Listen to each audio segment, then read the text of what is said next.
Hello everybody, welcome back to my channel. My name is Queenie. For those who don't know me, reviewing Love is Blind After the Altar, Season 3, Episode 14. Before I get into it, please make sure to like the video, subscribe, and hit the bell, and leave a comment down below.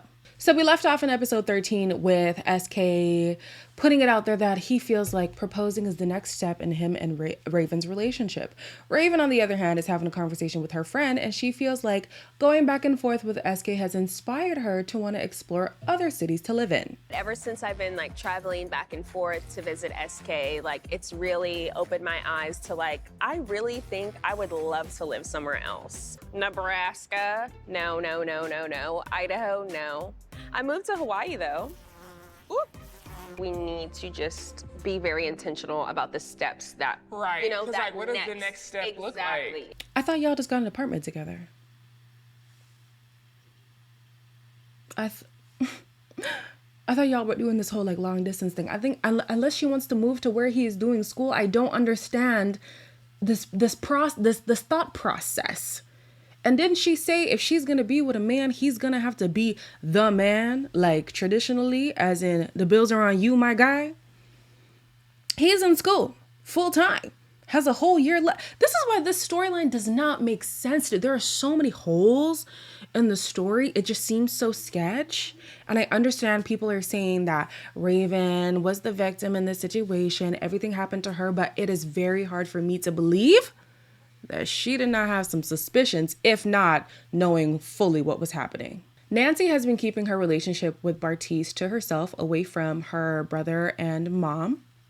And of course, when she shared the information with them, they were reasonably unimpressed. We talked, we sat down and had a 4-hour conversation about what happened. Do you know that emoji poop? That's what it is for me. Peace off. S-H-I-T. There's something that's missing. There's something that this person is great. You haven't moved on, baby. You haven't moved on. That's why. I don't operate that way. I don't cut people off. I have love for this person because I genuinely care about him, and I don't know how to put that into words. It's okay. Nancy thinking that her mom is overreacting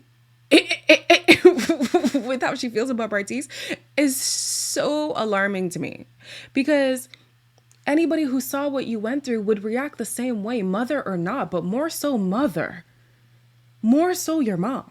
This is not an overreact. If anything, this is an underreaction. This is an underreaction. I need more energy from the mom.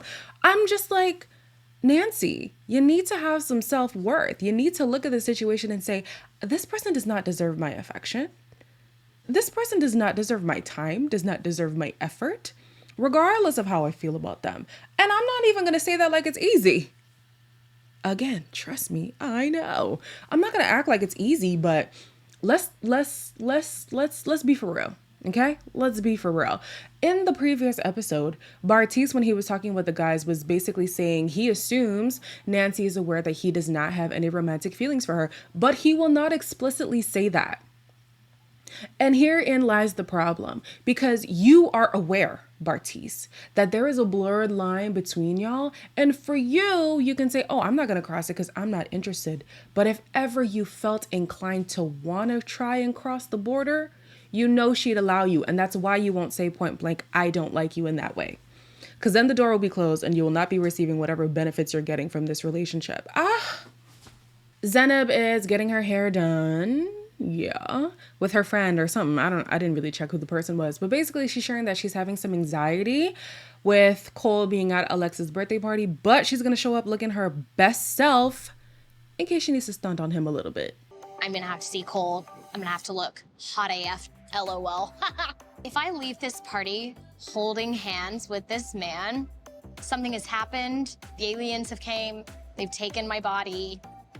It's no longer me. I think what I'm scared of is seeing him and being yanked back to where I was, last year. Her reaction at the altar and her reaction at the reunion were so strong that I would never even think that would cross your mind. Oh, what if the feelings come back? clearly, I don't know if this is because of therapy, maybe therapy has helped her unpack this, but clearly there's an understanding within yourself that you also need to take responsibility of the dissolution of this relationship. But she wanted to chant up and down that Cole was the issue, Cole was the problem, Cole demeaned her, Cole shattered her self-esteem. And I'm just like, if that was the case, why would there even be any inkling in your heart that, oh, the love could come back and then I wouldn't know what to do? We're going to fast forward to Alexa's birthday party. Matt and Colleen are alleging side eye.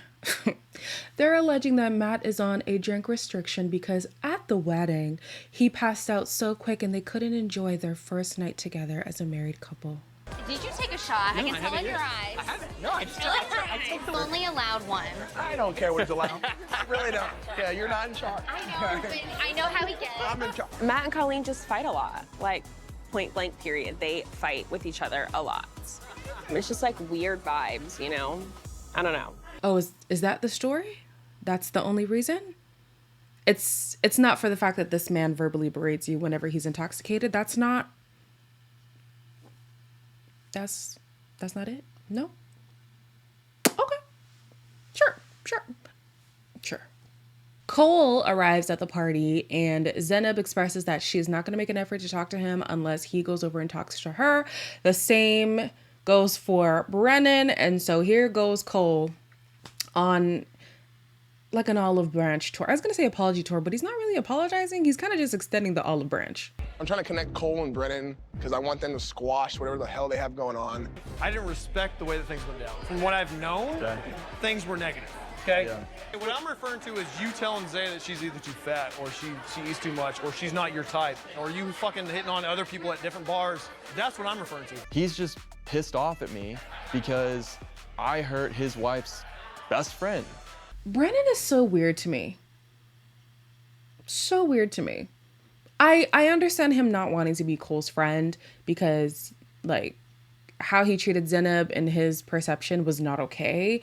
And so that being his wife's best friend, like, yeah, of course, like, you don't want to be seen buddy with him. Like, it doesn't make sense. But the vitriol, maybe vitriol is too strong of a word. Like, the disdain, is disdain also too strong? Whatever. The dislike is just too strong for me. It's weird. It's so weird. You don't have to be his friend. But why are you acting like... why are you acting like he slept with your wife? Like, he's so personally offended. And I teeter on the line of not being, of like, making it seem like just because it didn't happen to you personally doesn't mean you shouldn't have strong feelings. I feel like he should still have strong feelings about the situation, but like the strength is just a little bit much to me. I'm just like, okay, you don't like the guy, we get it. I do appreciate that he does support the women in his life, even if they are adjacent to him and not like a direct relationship. That is great. That is a noble characteristic to have. I just feel like the energy is a little bit much. Brennan and Alexa shared speeches at the birthday party. And I'm not gonna lie, seeing Alexa get really like mushy-gushy was refreshing. Like, I met the greatest person that's ever existed. Because every other birthday I wished for you. I don't want to fight with anybody. I don't want to do anything with anybody else except for him. She did share in the reunion that typically she is a little bit more cold-hearted when it comes to dating, and being with what's his name? Brennan has made her want to get in touch with her feelings a little bit more and want to be more emotionally expressive. And I think it's great. It's cute. It's nice to see. I feel like from her, it is kind of organic because you can see she is that, like, I wanted to say stoic, but I don't think stoic is the word. Just that girl who doesn't want to let people in, doesn't want to show too much emotion, doesn't like all that jazz. But seeing her show it, I do feel like it's genuine. I do think she really loves that man. I don't think that was ever in question for me. I just wanted to see it, and it's nice to see it. Nancy and Bartis have a conversation where Bartis is trying to understand why Nancy is letting the opinions of others ruin their relationship. Why do you need to benefit? That's a fucked up question to ask. Because What do you want from me? What is your mom? I don't what does that want mean? anything from you. Okay. In general, like friendships should be reciprocated. You can listen to what all they say, right, and take it with a grain of salt. Because you know me better than they know me. What were the final scores? Ooh, final scores is I've tried being your friend for a year and it doesn't work. I had zero faith in her cutting things off. Truly. I was shocked. I was shocked that she did. And I was annoyed at two things. I was annoyed at the fact that Bartis didn't understand, like, Bartis wouldn't allow, kind of, Nancy to put up a boundary and say, no, like, we're not, like, this doesn't work for me anymore. It's almost like he was saying, no, I'm not allowing that. And I'm just like, it's not up to you to decide, number one. And the other thing that frustrated me about him was the fact that he didn't see an issue with this relationship not benefiting Nancy in some form or fashion. Of course, there's no need for every relationship you have to have some kind of gain, but I feel like there's more being taken from Nancy than being given to Nancy in dealing with Bartis. And the fact that he didn't deep that was just so frustrating to me. But whatever, she cut ties. I don't know if that was just for screen or if that was for real.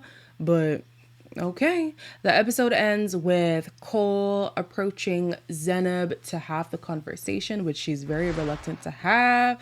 So we will see how that goes in the next review. As always, like, comment, share, and subscribe. And I'll see you in the next one.